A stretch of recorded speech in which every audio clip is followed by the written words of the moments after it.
Pourquoi Midou laisse toujours cet homme entrer dans cette maison? Bonjour. Tu peux me dire ce que tu as donné à Midou pour qu'il te laisse entrer? Il ne devrait pas. Tu n'es pas autorisé à venir ici sans rendez-vous. Où ta gouverne, j'ai appelé Passy. Ok, tu veux quoi? J'ai affaire à Passy et non à toi. Alors appelle-la au lieu de t'occuper des histoires qui ne te concernent pas. Ouch, la claque! Ah! Figure-toi que tout ce qui concerne ma soeur me concerne, monsieur. Alors moi, je trouve toujours que ce gars, c'est un bon mix entre je ne sais pas si vous avez été fan, en fait, si vous étiez fan de Thiès, bon, 007, fan, voilà, ça debout comme ça, là. Mais moi, je trouve ce gars comme un mix entre Camerounais, entre Pierce Brosnan et Daniel Craig. En fait, il s'appelle même Daniel Sam. Tiens. Daniel Craig, Daniel Sam, Daniel Craig, oui, la connexion. Est-ce que vous voyez la connexion? Est-ce que vous voyez la connexion? En tout cas, on commence.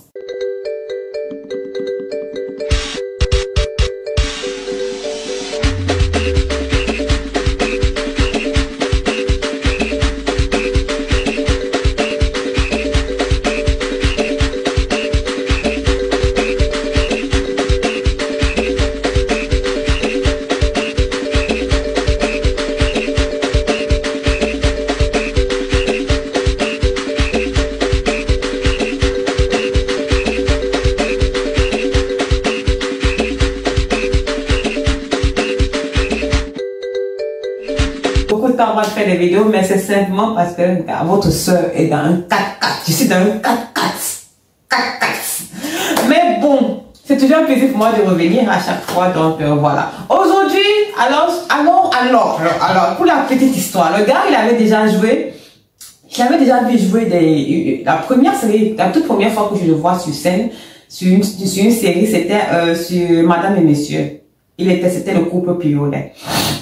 Avec Muriel Blanche. En fait, c'est la première fois que je vois ce gars sur une scène camerounaise en réalité. Moi, c'était la première fois. Je pense que c'est la toute première fois qu'il apparaît vraiment, parce que je pense qu'il est mannequin ici, mais c'est la toute première fois qu'il apparaît vraiment aux yeux du public sur le cinéma, dans le monde du cinéma camerounais. Et puis, on l'a vu récemment dans la bataille des chéris, qui est le motif pour lequel j'ai fait cette descension. Ça, c'était une demande tout à fait particulière. Il y a là d'une amie à la base, que je salue. Je ne savais pas dire qu'elle le suivait, mais bon, ça fait plaisir. Alors, j'ai décidé aujourd'hui de parler de Daniel Sam. Le gars, comme je dis, ça c'est l'un des plus beaux acteurs camerounais qu'on a. C'est vrai que l'homme camerounais en général est très beau. Même si de visage, il peut ne pas être beau, il a une très belle énergie, un très beau charisme en général. Mais lui, c'est vraiment quelqu'un qui a le mélange de tout. Et il n'a pas cette beauté... il a une beauté à la fois un mix de beauté féline autant pour moi, et un mix de beauté entre la beauté féline et la beauté animale. C'est pour ça qu'il est facile de retrouver son énergie facilement entre Daniel Craig en fait et facilement dans Pierce Brosnan. Voilà. C'est pour ça que quand je vous ai dit, je dis toujours que c'est un mix entre les deux. Je parle énergétiquement en fait, parce que ce type d'énergie, ce type de personne, en réalité, ont la capacité de jouer plusieurs rôles. Ils peuvent entrer dans différents rôles et les jouer à la perfection s'ils ont un bon grooming. Quand je parle de grooming, ça veut dire quand ils sont bien forgés, ils sont bien formés, ils ont toutes les informations nécessaires à la formation de la personnalité du personnage qu'ils jouent. Donc voilà, dans la bataille des chéris, il n'a pas un rôle primaire, en réalité il fait partie des alliés.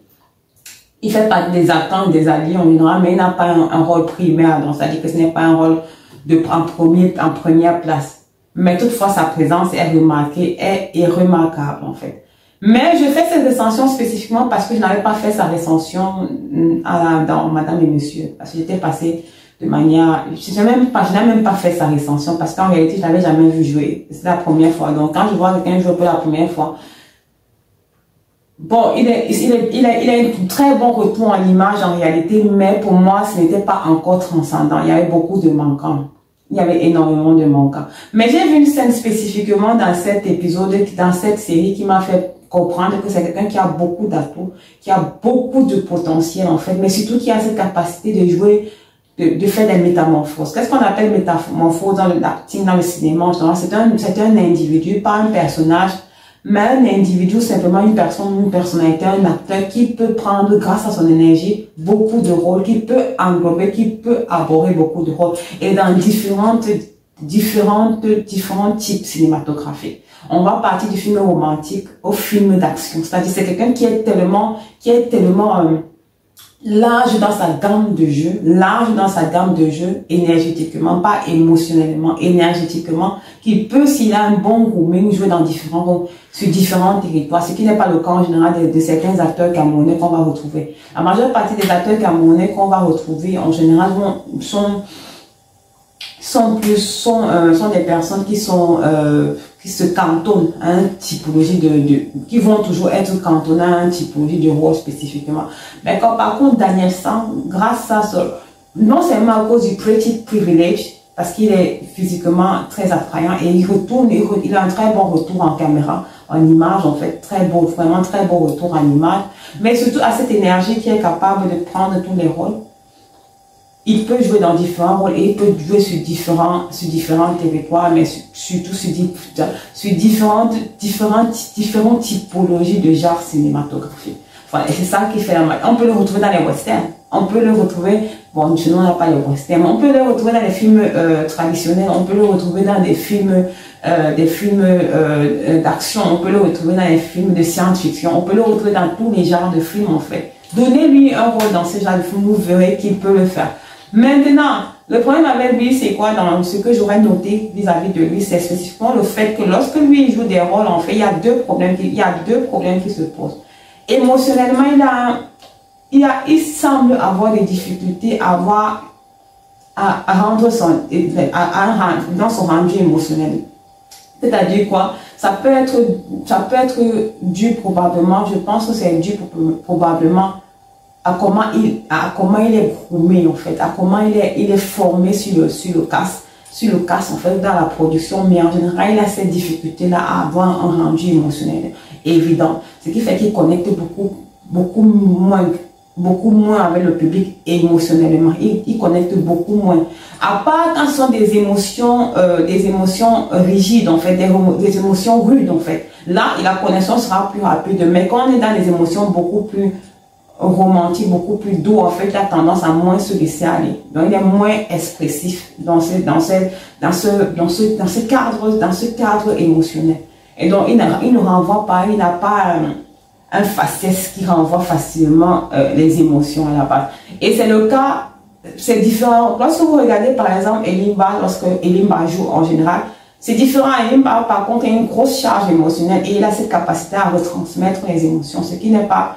Et pourtant, c'est vrai que ce ne sont pas des énergies similaires, mais ce sont des énergies qui se rapprochent. Et Limba ne peut pas jouer beaucoup de rôles, il n'a pas une grosse gamme. Il n'a pas une grosse gamme de jeux, une grosse gamme de possibilités actoriales comme Daniel San a. Ce qui fait que il y a cette différence-là leur est déjà à la base. Mais le truc avec Daniel San, c'est au niveau émotionnel, parce qu'il a cette difficulté à retransmettre des émotions allant de zéro en allant plus haut. Mais lorsque les émotions sont un peu plus basses, non, je veux dire c'est plutôt l'inverse. De zéro en allant plus haut, il peut rendre, mais de zéro en allant plus bas, il ne peut pas. Il a tendance à bloquer, à créer une barrière, à créer un blocage en fait. Parfois, je pense même lorsqu'on lui demande de faire ça, il y a un blocage qui se crée. C'est évident à la caméra, il a cette difficulté-là et ça détruit un peu parfois cette connexion avec le public. Ça déconnecte parfois, parce que dans son jeu d'acteur, vous verrez que parfois le public le téléspectateur va être déconnecté émotionnellement avec lui. En tout cas, c'est mon cas, va être déconnecté, mais je pense que beaucoup de personnes ne vont pas se l'expliquer, mais en réalité, c'est ça. Il y a une déconnexion. Pourquoi? Parce qu'il a une mauvaise gestion des émotions positives, en fait. Il n'a pas une bonne retransmission des émotions. Voilà. Deuxième chose, en fait, c'est un très bon acteur. Alors, c'est un très bon acteur, mais le problème avec lui, la deuxième chose comme problème avec lui, c'est quoi? C'est que lorsqu'il est sur le set, alors vous allez dire que mais tu as déjà vu sur le set. Non, je n'ai pas besoin de le voir sur le set. Il suffit que je vois son jeu d'acteur, je vois comment il donne ses répliques, je vois comment le set est formé, je vois la composition des acteurs, je vois aussi les dialogues de ces différents acteurs, je peux facilement lire, je peux facilement lire en fait la personnalité de la personne qui joue ce rôle. Et ce qui se passe, le motif pour lequel il joue ce rôle-là. Ça fait partie de mes... Je ne vais pas dire ça, donner ça comme un don, c'est une compétence que j'ai apprise à avoir. Voilà. Le truc avec lui, c'est que lorsque vous regardez son jeu d'acteur, vous allez vous rendre compte que c'est-à-dire, quand on lui donne un rôle de jouer à la base, c'est que c'est le comment jouer ce rôle-là vient de lui. C'est beaucoup plus naturel, c'est authentique, c'est beaucoup plus fluide. C'est vraiment fluide. C'est-à-dire que la connexion avec la partie adverse est beaucoup plus fluide, c'est beaucoup plus direct et il y a un très bon retour d'énergie. Mais lorsqu'il y a un directing, et que le directing, en fait, directing, c'est la personne qui dirige le cast, en fait, c'est la personne qui fait les compositions, et qui, en général aussi, va demander, et c'est le réalisateur, parfois il y a le directeur de production, et parfois il y a le réalisateur. Et si le réalisateur, en fait, lui demande de jouer le rôle d'une certaine façon, c'est-à-dire de jouer une scène d'une certaine façon, ou de donner la réplique d'une certaine façon, en réalité, et que cette façon-là, pour lui, et que cette façon-là ne fonctionne pas avec la façon avec laquelle il visualise le jeu d'acteur, en fait, il visualise comment la scène doit être jouée de son point de vue. Quand il va jouer cette scène, il y aura encore une disconnexion, c'est-à-dire, on va avoir l'impression qu'il est incertain dans ce qu'il fait. Ça va se voir automatiquement sur son visage, ça va se voir automatiquement sur ses yeux. Automatiquement, vous verrez qu'il sera perdu. Automatiquement, vous aurez l'impression qu'il n'a plus la maîtrise de son personnage. Mais lorsqu'il a une complète maîtrise de son personnage, vous verrez que son body language, on sera au top avec ça. Énergétiquement, on sera au top. La façon de se connecter avec le personnage en face ou bien son collègue en face, il sera au top nickel. Mais lorsqu'il a un direct, et le direct il ne fonctionne pas avec comment il prévisualise la scène en fait, ou la réplique qu'il doit jouer, ou bien sa personnalité, la personnalité qu'il doit avoir sur le set, ou bien sur la scène, ou bien sur le contenu dans lequel il joue. Vous verrez qu'il y a un problème. Il y aura un problème, ça ne va pas donner, ça ne va clairement pas donner. Mais il va continuer à agir, il va faire son travail, mais pour les yeux avisés, vous verrez que le directing et la vie de l'acteur, ça ne fonctionne pas. Et c'est là où vous verrez justement cette déconnexion aussi qui va se faire. À part ça, je le trouve très intéressant. J'ai tendance à penser que ce sera ce que j'aimerais le voir si un film d'action, si un film romantique. En fait, je pense que ça sera super beau, parce que vraiment c'est quelqu'un qui a un très bon retour de caméra, ça veut dire qu'il donne très bien à la caméra. Il donne très bien à la caméra. Une autre chose que je vais noter avec lui, c'est son côté un peu là, ce n'est pas de sa faute, parce que je pense que c'est un début, comme je dis, c'est un nouvel acteur, c'est un très jeune acteur, il est très nouveau dans le jeu, dans l'acting, ça fait pas, je pense pas qu'il a, il a 5 ans de service, sinon il doit avoir 3 au maximum, 4 ou 5 ans, qu'on le connaît, je pense que ça fait 2-3 ans qu'on le connaît, mais je pense pas qu'il a tellement déjà beaucoup d'expérience, il a de l'expérience, un énorme bagage avec lui en fait. Une chose alors que je trouve, et moi vraiment quand je l'écoute parler, il y a des jours où je dis que non, c'est pas possible. Qui a écrit ce script? Qu'est-ce qui se passe? Parce que c'est quelqu'un qui apporte beaucoup d'authenticité au scène. C'est quelqu'un qui apporte beaucoup de fluidité au scène. Vraiment, il apporte beaucoup de fluidité dans les scènes dans lesquelles il joue. Quand on le laisse jouer, il apporte beaucoup de fluidité, beaucoup d'authenticité, une belle énergie. C'est un beau charisme énergétique, beaucoup de force aussi. Mais ce qui se passe, c'est quoi? C'est que parfois les constructions de langage n'y sont pas. Quand je parle souvent de construction de langage, peut-être que je vais vous mettre cette vidéo aussi, vous allez voir. I don't believe it. I don't buy it. I don't buy it. Me too, I think so. Ditto. Ditto. Unimportant difference. Tomato, tomato. Tomato, tomato. Extremely hungry. I'm famished. I'm famished. Claim to sit the front passenger seat of a vehicle. Call shotgun. Because I called shotgun, remember? A person appears just after being mentioned. Speak of the devil. Speak of the devil. Must do something immediately. Now or never. It's now or never. My mistake, my fault. My bad. My bad. Sorry. To wish a performer good luck. Break a leg. Break a leg. To challenge someone to do something risky or bold. I dare you. I dare you. A topic is being ignored because it will be awkward. Elephant in the room. There will always be this big, fat elephant in the room with us. Dans cette vidéo, c'est une vidéo qui est faite en anglais. Et il s'agit d'une jeune fille, en fait, qui reprend ce qu'on va appeler, ce qu'on appelle en général l'argot. Dans ça, le langage parlé français, on va appeler ça l'argot. En anglais, on va appeler ça les slangs. Qu'est-ce qui se passe? C'est quoi? C'est que parfois, les structures littéraires, les constructions de langage littéraire, de phrases, du point de vue littéraire, comme littéraire dans le sens que romancier, en fait, avec lesquels on crée les textes, en général, au Cameroun, je sais pas si dans les autres pays, c'est pas similaire, parce qu'on met les slangs, en fait, à la place. Les idiomes ou les slums, ça dépend, mais les idiomes ou les slums sont aux États-Unis, les idiomes c'est en Angleterre, dans le langage British English, et slum for American English actually. So, qu'est-ce qu'on va mettre? On va faire pour une phrase qui à la base est une construction littéraire, on va la transformer en idiome ou en slum. Simplement pourquoi? Parce qu'on veut créer de la fluidité. Et parce que ce type de langage se retrouve plus facilement dans le quotidien des téléspectateurs, on va utiliser ces slums-là. Même si dans le langage littéraire, dans la construction du script, ces langages-là sont construits de manière beaucoup plus non courant, pas dans un langage courant, mais dans un langage beaucoup plus sophistiqué, à la professionnelle sophistiquée. Mais on va plutôt introduire des slums. Ou bien, parfois même c'est l'acteur qui, en général, c'est l'acteur même qui va introduire ces slums. Comme vous avez vu dans la vidéo, en fait, ces slums ou bien ces idiomes, en fait, sont utilisés dans tous les strates de la société. Que ça, ce soit du point de vue du président ou bien même dans les strates ou dans le niveau social le plus bas. Ces slums sont utilisés partout. Ce n'est pas un langage ou un type de langage qui est utilisé seulement par la couche la plus basse de la société. Ça se trouve partout, même dans le langage des avocats. Lorsque les avocats parlent, vous allez trouver des slums à l'intérieur des idiomes. Ça ne veut pas dire qu'ils parlent un langage bas. Non, on utilise ce langage certainement pour donner de la fluidité, pour donner une construction beaucoup plus reconnaissable et reconnue au public. Donc, le problème avec les scripts camerounais, et je le dis tout le temps, c'est vrai que depuis que je commence ces vidéos, sincèrement, je me suis rendu compte qu'il y a une nette modification. Vraiment, depuis que j'ai commencé à faire ces vidéos de critique, je pense pas que je ne sais pas si c'est vis-à-vis du fait que je parle, mais je pense quand même un peu. J'ai fait état de cela. Depuis que j'ai commencé ces vidéos, je me suis rendu compte que maintenant il y a beaucoup plus de légèreté, au niveau du langage, et beaucoup plus d'utilisation au niveau des constructions linguistiques. Voilà, donc comme je disais, lui, le problème avec lui, c'est que comme c'était un débutant lorsque je l'ai vu jouer, et he do not have that much experience according to me, really, he do not have that much experience.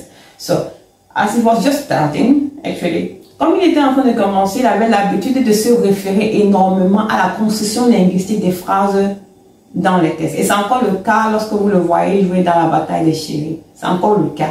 Mais vous verrez qu'à certains moments, il y a cette déconstruction qui se fait. Mais en général, lorsqu'il utilise la construction linguistique qui est à l'intérieur des scripts et qui l'applique au mot à mot, il crée encore ce blocage psychologique. Et ce n'est vraiment pas beau à voir. Voilà. Donc, il faudrait que les gens qui écrivent les scripteurs en général fassent attention à cela. Lorsque je relève ce point, ce n'est pas parce que je déteste le français ou quoi que ce soit. Non, ce n'est pas le cas. Je suis littéraire à la base, j'ai fait un bac A. J'ai une licence en journalisme et la majeure partie de mes diplômes dans ce sens-là et dans différentes langues. Mais vous devez comprendre, je veux juste faire comprendre que il faut que les gens sachent. Les gens sachent sa nécessité en fait de faire des déconstructions linguistiques. Ça crée la fluidité et ça crée la connexion avec le téléspectateur. Ça crée la fluidité entre les répliques, entre les dialogues en fait. Et ça crée la connexion avec le téléspectateur. La troisième chose que ça crée, ça permet de faire ce que le langage soit beaucoup plus internationaliste. C'est-à-dire que le langage soit reconnaissable comme associé à notre culture. Si vous remarquez bien, en fait, parce qu'on utilise notre langage, notre argot, l'argot camerounais, et je veux que ça reste au camerounais, mais que je veux que ce soit reconnu comme des argots camerounais. Il y a beaucoup de personnes qui utilisent notre argot, qui utilisent nos expressions, et s'approprient ces expressions pour dire que ce sont des expressions camerounaises. Ce sont leurs expressions, ce n'est jamais des expressions. Le goût de ça, ce n'est jamais antillais. Mais il y a une femme antillaise que j'aime qui fait des recettes sur YouTube et on a l'impression que c'est une propriété. Non, ça vient du Cameroun. Dans la majeure partie des cas, quand vous utilisez cette expression, ils ont tendance à se vulgariser et après on remet la propriété à la culture de référence et ça permet aussi de faire ce qu'on va appeler et c'est le motif pour lequel je fais ces vidéos, on va appeler le cultural branding et on va mieux connaître le Cameroun. Voilà, à part ça, je pense, comme je disais, c'est un acteur qui mérite qu'on lui donne beaucoup de...